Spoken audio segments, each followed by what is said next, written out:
Huwag ismolin ang maliliit na binti ng corgi na to dahil K9 in training lang naman siya sa isang airport. Meet Boss, ang napaka-cute na 3-year-old K9 trainee sa Mactan, Cebu Airport. Talaga namang showstopper si Boss matapos mag-viral ang video na ibinahagi ng isang netizen kung saan makikitang pinalibutan siya ng mga tao habang enjoy sa training. Biro pa ng iba, imbes na K9 ay mukhang K8.3 lang daw ito.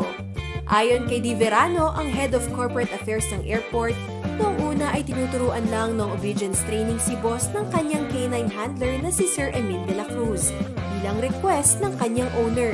At first, it was really just an obedience training. The usual training period for obedience, for basic obedience, is around 3 to 4 weeks. Boss is actually around on his 5th week already in training.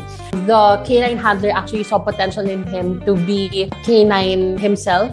So he continuously trains Boss. He's moved on to a more advanced version of his training. Para sa kanyang training, nagsisimula raw ang araw ni Boss sa 20 to 30 minutes na morning walk.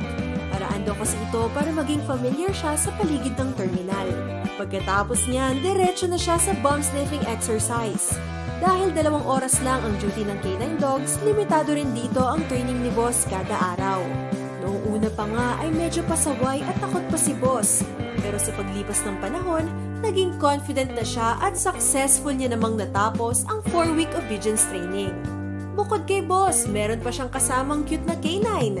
Ito naman si Enzo, ang 5-year-old Jack Russell Terrier at Aspin mix. Mula pagkabata ay nagtitraining na si Enzo, kaya naman kinilala na siya bilang official K9 ng airport. Dahil hindi pangkaraniwan ang mga K9 nila, ipinaliwanag ni Dee na lahat ng aso, anuman ang size o breed ng mga ito, ay may potensyal na ma-achieve ang pagiging K9. Just like humans, like we have various traits that make us ourselves. And it's the same with dogs. Like everyone has potential to be a K9. And it's even said by our K9 handler himself. He said, all dogs can be K9s as long as they really respond well to training. So it doesn't matter whether you're a traditional breed of K9 or, you're another breed. It really depends on how responsive you are to training.